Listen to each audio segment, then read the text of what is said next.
আসসালামু আলাইকুম, স্বাগত জানাচ্ছি আরটিভির সকালের সংবাদে। আপনাদের সঙ্গে আছে আমি সিনথিয়া রহমান। পবিত্র ঈদুল আজহাকে কেন্দ্র করে টানা 7 দিন ছুটির দ্বিতীয় দিনে ঘরমুখ মানুষের ভিড় বাড়ছে ঢাকার কমলাপুর রেল স্টেশনে। যাত্রীদের চাপ রয়েছে গাবতলী, মহাখালী ও সায়দাবাদ বাস টার্মিনালেও। পরিবারের সদস্যদের সঙ্গে ঈদের আনন্দ ভাগাভাগি করতে সকাল থেকে ঢাকা ছেড়ে গ্রামের পথে ছুটছেন মানুষ। ঈদযাত্রাকে নিরাপদ, টিকিট কালোবাজারি ও অতিরিক্ত ভাড়া আদায়ের দৌরাত্ম্য বন্ধ করতে টার্মিনাল এলাকায় সরব উপস্থিতি রয়েছে আইনশৃঙ্খলা বাহিনীর।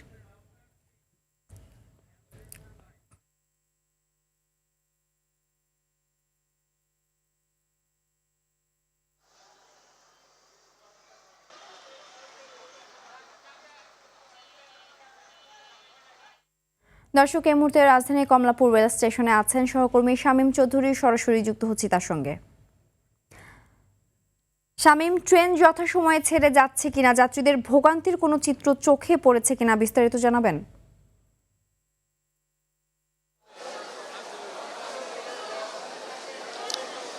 সিনথিয়া, কমলাপুর রেল স্টেশনে ইতিমধ্যে এই স্টেশন থেকে দেশের বিভিন্ন প্রান্তে 18টি ট্রেন ছেড়ে গিয়েছে। 2টি ট্রেনে আমরা যেটা দেখেছি ছাদে যাত্রী উঠেছিল, কিন্তু পরক্ষণেই এখানে যারা কর্তব্যরত স্টেশন মাস্টার রয়েছে তিনি বিষয়টি জানার পরপরই যারা দায়িত্বে ছিলেন তাদেরকে নির্দেশ দিয়েছেন কড়াভাবে এখান থেকে যাতে ট্রেন ছেড়ে যাওয়ার সময়ে ছাদে যাত্রী বা অতিরিক্ত যাত্রী হয়ে কেউ উঠতে না পারে, সেই বিষয়ে কড়া নির্দেশনা দেওয়া হয়েছে।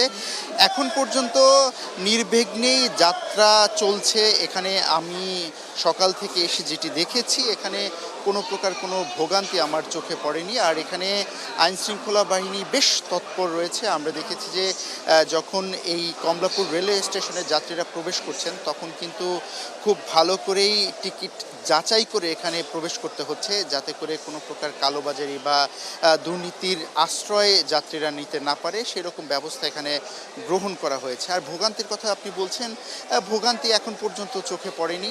যারা এখান থেকে যাচ্ছেন তাদের সঙ্গে কথা বলেছিলাম, তারা খুব সাবলীলভাবে আনন্দ নিয়ে এখানে যেতে পারছে এমনটাই আমরা জানতে পারছি। ভোগান্তি তেমন একটা চোখে পড়েনি এখানে। যারা যাত্রী সাধারণ রয়েছে তারা বলেছেন যে সকাল থেকে যারা এখন পর্যন্ত ট্রেনে যেতে পারেননি, যারা এখানে ছিলেন এখানে, তারা বলেছেন যে আইনশৃঙ্খলা রক্ষাকারী বাহিনী যারা রয়েছেন তারা খুব তৎপর রয়েছেন, সেই কারণে ভোগান্তি তেমন একটা চোখে পড়েনি। আর শিডিউল বিপর্যয় এখন পর্যন্ত হয়নি। তবে চিলাহাটিতে যে ট্রেনটি এখান থেকে সকালে ছেড়ে গিয়েছি সেটি 1 ঘন্টা থেকে 1 ঘন্টা 15 মিনিটের মতো একটু দেরি করেছে। স্টেশন মাস্টার বলেছেন যে কিছুটা ত্রুটির কারণে একটু বিলম্ব হয়েছে, এই কারণে ট্রেনটি যেতে একটু দেরি হয়েছে। তবে যাত্রা নির্বিঘ্ন এখানে চলছে এবং যাত্রী সাধারণ যারা রয়েছেন তারা খুব সাবলীলভাবে এখান থেকে যেতে পারছেন। সিনথিয়া, এই ছিল কমলাপুর থেকে আমার কাছে সর্বশেষ তথ্য। ধন্যবাদ। কোরবানির ঈদের সরকারি ছুটি শুরু হওয়ায় বাস, ট্রাক সহ বিভিন্ন যানবাহনে চড়ে নারীর টানে গ্রামে ফিরছেন কর্মজীবী মানুষ। এতে মহাসড়কগুলোতে যানবাহনের চাপ বেড়েছে কয়েক গুণ। কালিয়াকৈরের সকল শিল্প কারখানা আজ থেকে ছুটি ঘোষণা করায় চন্দ্রা নবীনগর ও চন্দ্রা গাজীপুর মহাসড়কে দেখা দিয়েছে 10 কিলোমিটার জুড়ে পরিবহনের দীর্ঘ লাইন। এছাড়াও ঢাকা, ময়মনসিংহ ও ঢাকা টাঙ্গাইল মহাসড়কের বিভিন্ন স্থানে যানবাহন চলছে অনেকটাই ধীর গতিতে। এদিকে ঢাকা টাঙ্গাইল মহাসড়কের চন্দ্রা এলাকায় গণপরিবহনে ভাড়া বেশি নেওয়ার ফলে ট্রাক, পিকআপ ও মোটরসাইকেল যোগে বাড়ি যাচ্ছেন অনেকেই।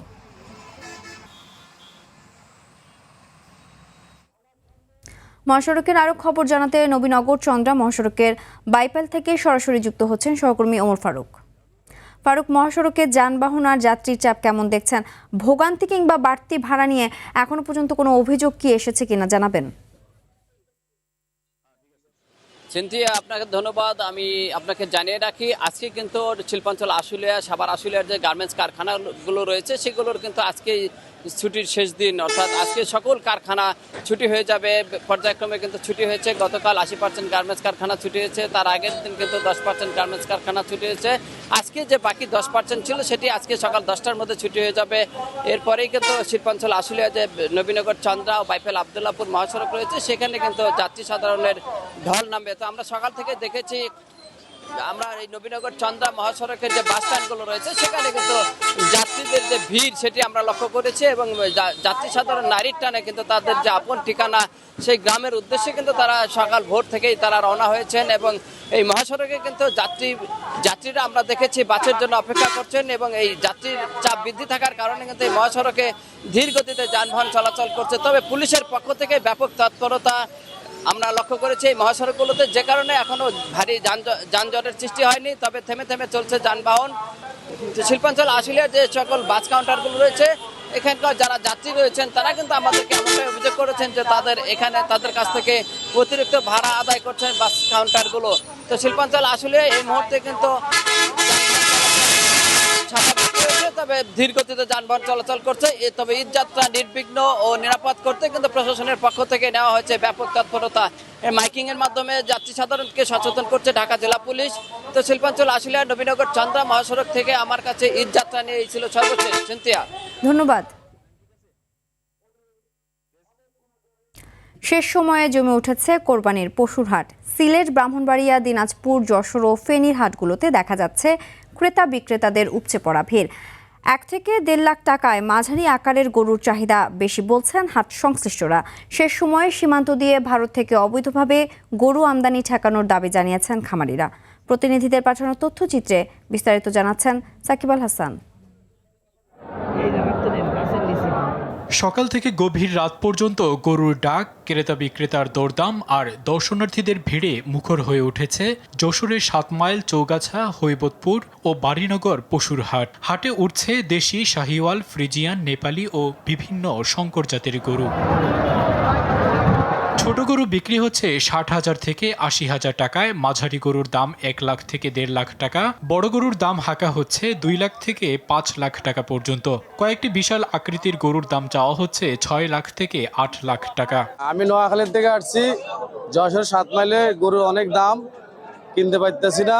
ছাগলের দাম আপনার বেচতে আসলে মনে করেন অনেক কম বলছে ব্যাপারীরা, কিন্তু কিনতে গেলে অনেক বেশি পড়ছে। এদিকে শেষ সময়ে জমে উঠেছে দিনাজপুরের কুরবানির পশুর হাট। রাজধানী ঢাকা সহ দেশের বিভিন্ন স্থানে 1 মাস আগে থেকেই এসব হাট থেকে গরু কিনে নিচ্ছেন পাইকাররা। গোখাদ্যের দাম বেশি হওয়ায় এবার গরুর দাম গতবারের চেয়ে কিছুটা বেশি বলছেন ক্রেতারা। গরু আমদানিও আছে এবং খরিদ্দারও আছে ভালো।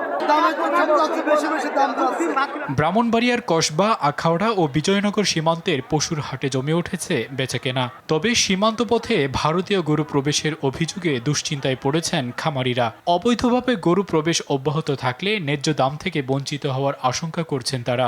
ইন্ডিয়ান গরুর জন্য আমাদের এই পালিত গরু এগুলা অনেক দাম কম হইতেছে। দাম আছে মোটামুটি, তবে গৃহস্থ খালি ঘুরতে দেখা যায় অনেক কিনা ধরছে না।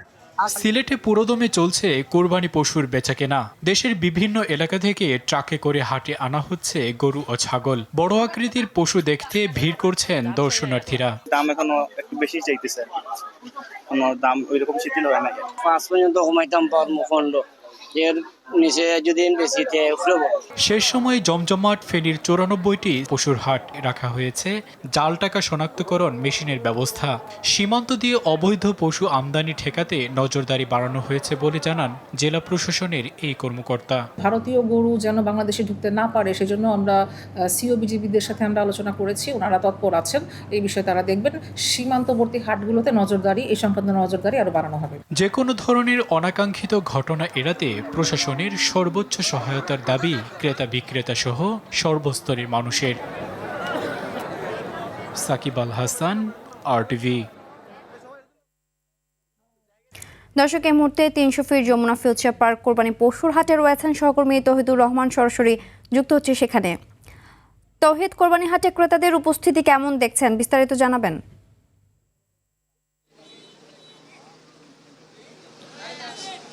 সিনথিয়া, আপনাকে ধন্যবাদ। আপনি যেমনটি বলছিলেন, আমরা এখন অবস্থান করছি যমুনা 300 ফিট যমুনা পশুর হাট এলাকায়। যদিও আমরা এই মুহূর্তে হাটের একেবারে শেষ প্রান্তে ডিএনসিসি, ডেটল, RTVর যে সুরক্ষিত কোরবানি হাট যে বুথ আছে সেই বুথের সামনে আমরা অবস্থান করছি। আপনি দেখতেই পাচ্ছেন এখানে পশুর হাটে যারা ক্রেতা বিক্রেতা রয়েছেন তাদের যাতে জীবন রক্ষা হয়, অর্থাৎ তাদের হাতে কিংবা জীবন রক্ষা হয় সেজন্য তাদের ডেটল আয়োজন করেছে তাদেরকে সুরক্ষার জন্য, পরিষ্কার রাখার জন্য। আপনি দেখতে পাচ্ছেন ডেটলের বিভিন্ন কর্মীরা এখানে সেবায় নিয়োজিত এবং অবস্থানও নিয়েছেন। আর আপনাকে আরেকটা বিষয় দেখেছি যে বাজারের যে সর্বশেষ পেছনের সাইডটা আপনি দেখতে পাচ্ছেন বেশ ছোট মাঝারি সাইজের গরু দেখা যাচ্ছে, পশু গরু দেখা যাচ্ছে, যেখানে এই গরুগুলোর আমরা জানতে চেয়েছিলাম দামও মোটামুটি ক্রেতারা বলছেন স্বাভাবিক, তাদের নাগালের মধ্যে রয়েছে বলছেন তারা এখনও। তবে দিন এখনও মাত্র শুরু, দিন হয়তো আরও ক্রেতা বিক্রেতার সরগম হবে এমনটা আশা করছেন। তো আমরা ডেটল কর্তৃপক্ষ তারা যে এই আয়োজনটা করেছেন, এই যে পরিষ্কার বাজারে যারা আসবেন তাদের যাতে নিরাপদ থাকে, তারা যাতে সুরক্ষিত থাকে, সেই জন্য তারা যে ব্যবস্থাটা করেছেন এই সম্পর্কে আরেকটু জানতে চাই। আপনারা এই যে বাজারের সুরক্ষার জন্য ব্যবস্থাটা নিয়েছেন, এটা কোন চিন্তা থেকে করেছেন? আমরা আসলে চিন্তা করেছি যে হাটে যারা আসে, কোরবানির হাটে যে ক্রেতা প্লাস হচ্ছে ব্যাপারী, তারা এখানে কিন্তু ওইভাবে কোনো সুব্যবস্থা আর আপনি দেখতে পাবেন না। যেমন হচ্ছে আমরা ডেটলের পক্ষ থেকে যে চিন্তা করেছি যে যারা ক্রেতারা আসবে, হাটে হাঁটাহাঁটি করলে একটু হাত পায়ে ময়লা লাগতে পারে, তার জন্য আমরা হচ্ছে জীবাণুমুক্ত করার জন্য আমরা হচ্ছে হাত ধোয়ার ব্যবস্থা রেখেছি, পায়ে ময়লা লাগলে পা ধোয়ার ব্যবস্থা রেখেছি। প্লাস পাশাপাশি আমরা যারা আছে ব্যাপারী যারা আছে, গরুর ব্যাপারী, তাদের জন্য আমরা ফার্স্ট এইডের ব্যবস্থা রেখেছি।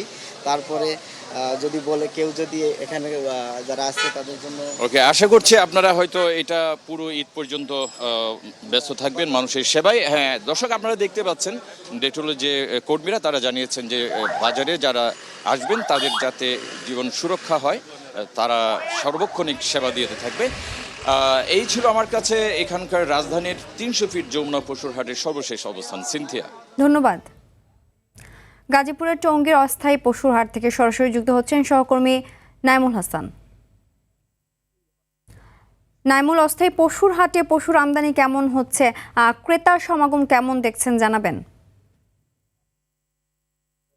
সিনথিয়া, আপনি ঠিক যেমনটা বলছিলেন, গাজীপুর যেহেতু একটি শ্রমিক অধ্যুষিত এলাকা এবং টঙ্গী তার একটি বড় অংশ, এখানে কিন্তু ভাসমান মানুষের পাশাপাশি স্থায়ী মানুষের সংখ্যাও নেহাত কম নয়। এই পশুর হাটটি প্রায় 1.5 কিলোমিটার জায়গা জুড়ে এবার বসেছে এবং এখানে প্রায় লক্ষাধিক গবাদি পশু কিন্তু বিক্রির জন্য দেশের বিভিন্ন প্রান্ত থেকে গরুর মালিকরা এখানে নিয়ে এসেছেন। তাছাড়া এখানে তুলনামূলক ছোট গরুর দাম বেশি হাঁটছেন বলে এখানকার ক্রেতারা অভিযোগ জানিয়েছেন। তাছাড়া সর্বোপরি এই হাটে আইন শৃঙ্খলা পরিস্থিতি নির্বিঘ্ন রাখতে এখানকার র্যাব এবং পুলিশ এখানে দুটো অস্থায়ী ক্যাম্প করেছে। তাছাড়া এই হাটে জাল টাকা শনাক্তের জন্য কিন্তু কয়েকটি মেশিন বসানো হয়েছে। আর এখানে যেহেতু এখন বর্ষার মৌসুম চলছে, এখানে বৃষ্টি হলেই কিন্তু পানি যাচ্ছে, তার জন্য হাট ইজারাদার অস্থায়ীভাবে পানি নিষ্কাশনের যে ব্যবস্থা সেটি করেছে। তাছাড়া সিটি কর্পোরেশন থেকে উদ্যোগ নেওয়া হয়েছে। সিটি কর্পোরেশন এখানে গবাদি পশুর যে ময়লাগুলো বা বর্জ্যগুলো জমছে সেগুলো কিন্তু তারা তাৎক্ষণিকভাবে পরিষ্কার পরিচ্ছন্ন করছে। তাছাড়া এখানে কিন্তু আজকে সকাল থেকে আমরা যেটা দেখতে পেরেছি, এখানে কিন্তু ক্রেতার সমাগম অনেক বেশি, আর বেলা বাড়লে হয়তোবা ক্রেতা আরো বাড়বে বলে এখানকার ইজারাদাররা আমাদেরকে জানিয়েছেন। সিনথিয়া, ধন্যবাদ। একদিকে ট্যানারি বন্ধের অজুহাত, অন্যদিকে আড়তদারদের অর্থ সংকট, সব মিলিয়ে এবারও কোরবানির চামড়ার বাজারে হাহাকার জুটতে পারে মৌসুমি ব্যবসায়ীদের কপালে। এছাড়া বৈরী আবহাওয়ার কারণে চামড়া নষ্টের ঝুঁকিতে রয়েছে মাঠ পর্যায়ের সংগ্রহকারীরা। যদিও সঠিক মূল্য নিশ্চিতে মাদ্রাসাগুলোকে সাথে নিয়ে মাঠে নেমেছে বিসিক, তবে ব্যবসায়ীদের দাবি ব্যাপক হারে ট্যানারি বন্ধের কারণেই এই সংকট। সর্দার রাজীবের রিপোর্টে বিস্তারিত। পুরান ঢাকার স্যার সলিমুল্লাহ মুসলিম এতিমখানা শিশুদের জন্য অনুদান সংগ্রহ করে প্রতিষ্ঠানটি। এর মধ্যে জাকাত সহ কোরবানির মাংস ও চামড়াই হয়ে ওঠে অন্যতম ভরসার জায়গা। কিন্তু সাম্প্রতিক বছরগুলোতে হতাশাজনকভাবে কমেছে সেই অর্থ। এক দশক আগেও চামড়া থেকে এতিমখানাটি আয় করত অন্তত 50,000 টাকা। তবে 2017 সাল থেকে কমেছে সেই আয়। 2024 সালে তা কমে দাঁড়ায় অর্ধেকে, আর গত বছরে নেমে হয়েছে মাত্র 16,000 টাকা। এতে কপাল পুড়েছে এতিমদের। আমরা 1,000 টাকা চাই, তারা 300-400 টাকা বলে চলে যাচ্ছে, মানে হাঁটা শুরু করে, দিলে দিয়ে না দিলে নাই। মানে এমন একটা অবস্থা হয়ে গেছে আসলে, মানে আমার পণ্যটাকে আমি দিতে পারলে আমি বাঁচি। লাস্টে 350 গ্রাম আমার গরু চামড়া বিক্রি করতে হয়েছে, ছাগলের চামড়া তো বাদে দিলাম। তো একদম মানে আমার স্ট্র্যাটেজি অনুযায়ী, আমি তো অ্যাকাউন্টস অফিসার, সেখানে দেখা যাচ্ছে আপনার মাত্র 16,000 টাকা আমার চামড়া বিক্রি করতে পারছি। কাঙ্ক্ষিত আয় থেকে বঞ্চিত হয়েছে অন্যান্য মাদ্রাসা ও এতিমখানাও। বছরটিতে গরুর চামড়ার সর্বনিম্ন মূল্য 1,350 টাকা নির্ধারণ হলেও বিক্রি হয়েছে 900 টাকার নিচে, আর ছাগলের চামড়া 10 টাকায়। এতে লোকসানে পড়া মৌসুমী ব্যবসায়ীরা দায়ী করছেন সিন্ডিকেটকে। বর্তমানে প্রচুর খারাপ, এই ব্যবসাটা টিকা রাখতে খুব কষ্টকর ব্যাপার হয়ে গেছে এখন। সিন্ডিকেটের কারবার নেই জানিয়ে আড়তদাররা বলছেন, অর্থ সংকটে সম্ভব হয়নি কাঙ্ক্ষিত চামড়া কেনা। সংরক্ষণের অভাব আর কাটাছেঁড়ার কারণে কমেছে দাম। প্রত্যেক ব্যবসায়ী একটা কৌশল টেকনিক অ্যাপ্লাই করার চেষ্টা করে, যদিও রাষ্ট্রীয় সম্পদ নিয়ে উচিত না এই জিনিসটা। এটা একটা বিশাল বড় একটা অনিয়ম এবং কৌশলও, এটা সঠিক না। আমি প্রত্যেক ব্যবসায়ী ভাইদেরকে বলবো, অনতি বিলম্বে, আপনি জানেন যে আপনার এই চামড়ার উপরে ভালো এক্সপার্টাইজ ডেভেলপ করেছে, তাহলে আপনাকে উচিত অ্যাজ সুন অ্যাজ পসিবল আপনাকে পারচেস করা। 2017 সালে হাজারীবাগ থেকে হেমায়েতপুরে ট্যানারি স্থানান্তরের পর কমেছে এর সংখ্যা। 200টি ট্যানারির মধ্যে চালু আছে 145টি। এর মধ্যে ছাগলের চামড়ার ট্যানারি রয়েছে মাত্র 5টি। কারখানা বন্ধে দাম কমেছে জানিয়ে ট্যানারি মালিকরা বলছেন, চামড়া শিল্প বাঁচাতে দ্রুত কার্যকর উদ্যোগ দরকার।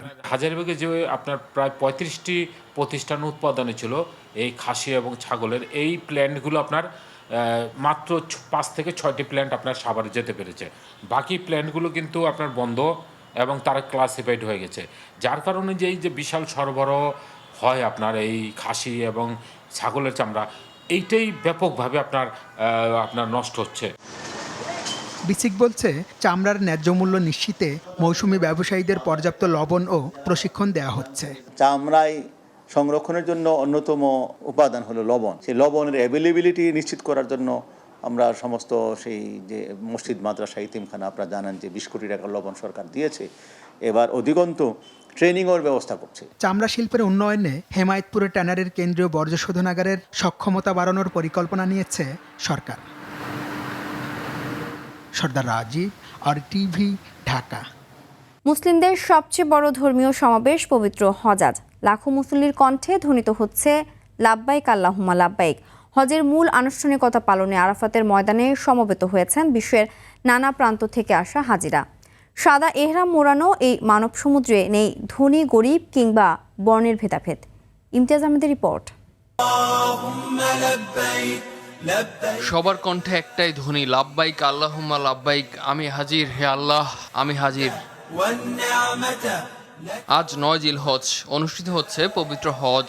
লাব্বাইক আল্লাহুম্মা লাব্বাইক ধ্বনিতে মুখরিত আরাফার ময়দান। এদিন সাদা কালো ধনী গরিব মক্কা নগরীর জাবালে রহমত পাহাড়ের চূড়া থেকে আরাফাতের ময়দান জুড়ে উপস্থিত বিশ্বের নানা প্রান্ত থেকে আসা প্রায় 18 লাখ হাজি। ফজরের নামাজের পর মিনা থেকে হাজিরা সমবেত হন আরাফাতের ময়দানে। সূর্যাস্তের পূর্ব পর্যন্ত আরাফাতের ময়দানে অবস্থান করবেন তারা। বিদায় হজের খুতবায় এখানেই নবীজি ইসলামকে পরিপূর্ণ ধর্ম ঘোষণা করেছিলেন। আরাফাতের ময়দানে অবস্থিত মসজিদে নামিরা থেকে হজের খুতবা দেবেন খতিব শায়খ আলী আল হুজাইফি। আরবি ভাষায় দেয়া এই খুতবা বাংলা সহ বিশ্বের 20টি ভাষা অনুবাদ করে শোনানোর ব্যবস্থা করেছে সৌদি কর্তৃপক্ষ। মসজিদে নামিরাতে হাজিরা একসঙ্গে জোহর ও আসরের নামাজ আদায় করবেন। এরপর মুজদালিফার উদ্দেশ্যে আরাফাতের ময়দান ত্যাগ করবেন। মুজদালিফায় পৌঁছে একসঙ্গে মাগরিব ও ইশার নামাজ আদায় করবেন তারা। এরপর খোলা আকাশের নিচে রাত যাপন এবং সেখান থেকে শয়তানকে নিক্ষেপের জন্য পাথর সংগ্রহ করবেন। বুধবার 10 জিলহজ হাজিরা ফজরের নামাজ শেষে মুজদালিফা থেকে আবার মিনায় ফিরবেন। এরপর শয়তানকে পাথর নিক্ষেপ এবং পশু কোরবানি সম্পন্ন হলে পুরুষ হাজিরা মাথা মুন্ডন করে মক্কা নগরীতে ফিরে পবিত্র কাবা তাওয়াফ করবেন। এরপর আবার মিনায় ফিরে 12 জিলহজ পর্যন্ত রামিয়াল জামারায় ছোট শয়তানদের পাথর মেরে হজের মূল কার্যক্রম শেষ করবেন হাজিরা।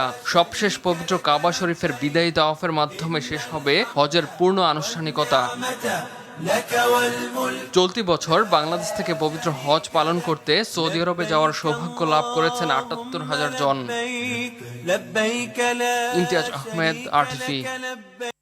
দরজায় কড়া নাড়ছে ঈদুল আজহা। দেশের কামার পট্টিগুলোতে চলছে বছরের সবচেয়ে ব্যস্ত সময়। পশু কোরবানির জন্য প্রয়োজনীয় দা, ছুরি, চাপাতি ও বটি তৈরিতে দিনরাত কাজ করছেন কুড়িগ্রাম, কিশোরগঞ্জ, চট্টগ্রামের মিরসরাই, রংপুরের পীরগঞ্জের কামার শিল্পের কারিগররা। লোহাকাটা আগুনে পিটিয়ে ধারালো অস্ত্র তৈরির ঝনঝন শব্দ আর আগুনের ফুলকিতে মুখর হয়ে উঠেছে পুরো এলাকা। প্রতিনিধিদের তথ্যচিত্রে আরও জানাচ্ছেন লামিয়া তানজিল মাহমুদ।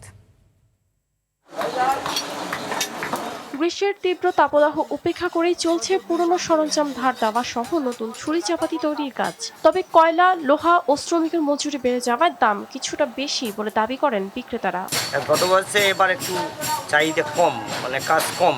এই ছোড়া বানাইতেছি, তারপর চাপাতি বানাইতেছি। ঈদ সামনে এলেও কিশোরগঞ্জে নেই পুরনো ব্যস্ততা। অনেকটাই ক্রেতা শূন্য হয়ে যাওয়ায় কামারপাড়াগুলো এখনো স্তব্ধ। কুরবানির সরঞ্জাম কমে যাওয়া আর উৎপাদন খরচ বাড়ায় অস্তিত্ব সংকটে পড়েছে প্রাচীন এ শিল্প। মাল লাগাইছি এটা এত উড়াইতাম পারি না, আরো লস হয়। আমরা যেভাবে মাল বানাই এভাবেই থাকে, মাজনেরও কিছু হয় না, আমরাও ঠিক করে বেতন পাই না। আগুনের ঝলকানি আর টুংটাং শব্দে মুখর চট্টগ্রামের মিরসরাই। ঈদে কাজের চাপ বাড়লেও কাঁচামালের উচ্চমূল্য পেরিয়ে লাভ নিয়ে শঙ্কায় রয়েছেন কামার শিল্পীরা।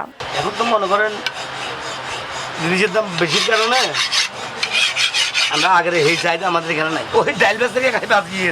বেড়েছে লোহার দাম, সঙ্গে পাল্লা দিচ্ছে দা, ছুরি, বটি ও চাপাতির দামও। তবুও ক্রেতাদের নাগালের মধ্যে দাম রাখছেন রংপুরের পীরগঞ্জের কামারপল্লীর কারিগরেরা। আগের তুলনায় এবারকার কিছু মালের দাম সীমিত বাড়ছে, কারণ লোহার দাম কিছু বাড়ছে, সীমিত মালের দাম বাড়ছে। কাজের চাহিদা এবারকার খুব সীমিত।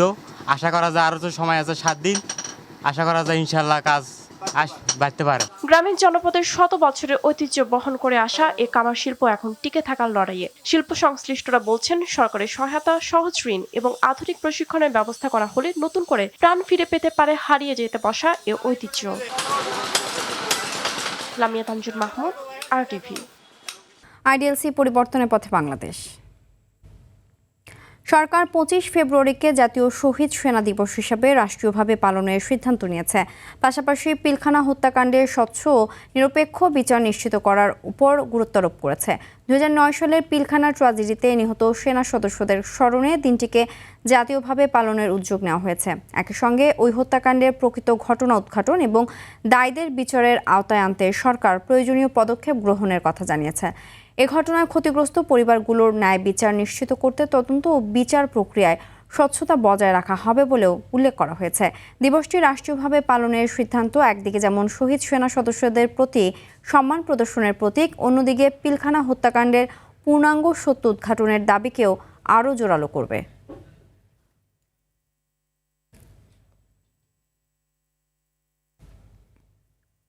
আন্তর্জাতিক প্রসঙ্গ। যুদ্ধবিরতির মধ্যে ইরানে নতুন করে হামলা করেছে যুক্তরাষ্ট্র। এদিন ইরানের ক্ষেপণাস্ত্র উৎক্ষেপণ কেন্দ্র ও নৌ ঘাঁটিতে হামলার দাবি করে মার্কিন বাহিনী। আত্মরক্ষার অংশ হিসেবেই দক্ষিণ ইরানে এই হামলার কথা জানায় তারা। একই সময়ে যুদ্ধবন্ধের সম্ভাব্য সমঝোতা নিয়ে কাতারে আলোচনা করছেন তেহরানের শীর্ষ কর্মকর্তারা। ইরানের পররাষ্ট্র মন্ত্রণালয়ের মুখপাত্র জানিয়েছেন, আলোচনায় কিছু অগ্রগতি হলেও এখনই যে কোনো চুক্তি হবে এমনটা ভাবার সুযোগ নেই। অন্যদিকে যুদ্ধবন্ধের শর্ত হিসেবে মধ্যপ্রাচ্যের কয়েকটি দেশকে ইসরায়েলের সঙ্গে সম্পর্ক স্বাভাবিক করার আহ্বান জানিয়েছেন মার্কিন প্রেসিডেন্ট ডোনাল্ড ট্রাম্প। খেলার খবর। সাফ নারী চ্যাম্পিয়নশিপে নিজেদের হ্যাট্রিক শিরোপা জয়ের লক্ষ্যে গোয়ায় জোর প্রস্তুতিতে ব্যস্ত বাংলাদেশ নারী ফুটবল দল। সকালে বেমবুলার অ্যাথলেটিক স্টেডিয়ামে নিজেদের অনুশীলন সেশন শেষ করে লাল সবুজের প্রতিনিধিরা। এদিন সকাল 7টা থেকে 8:30 পর্যন্ত চলা অনুশীলনের শুরুতে ছিল ওয়ার্ম আপ।